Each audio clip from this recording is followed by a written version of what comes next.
Le budget des Yvelines pour l'année 2017 vient d'être voté par l'Assemblée départementale. Il s'élève à 1,1 milliard d'euros pour un total de dépenses de 970 millions.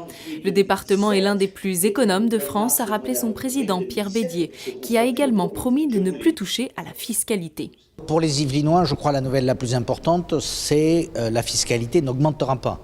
L'an passé, le département avait été contraint parce que l'État nous avait pris près de 200 millions d'euros, l'équivalent de 20% de notre budget. Nous avions été contraints d'augmenter notre fiscalité. Cette année, nous avons absorbé ce choc.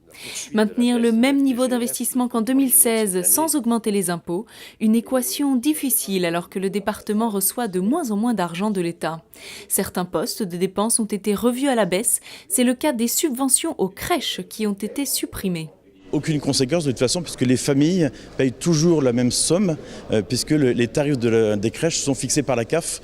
Donc il n'y a aucune modification des tarifs payés par les familles dans les crèches. Un dossier continue d'entacher les discussions au niveau départemental, celui du rapprochement avec les Hauts-de-Seine.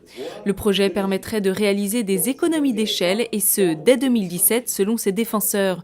Mais certains souhaitent plus de détails. Je pense principalement au transfert de tout le personnel sur tous les sites de Versailles sur un immeuble qui serait loué à Guyancourt.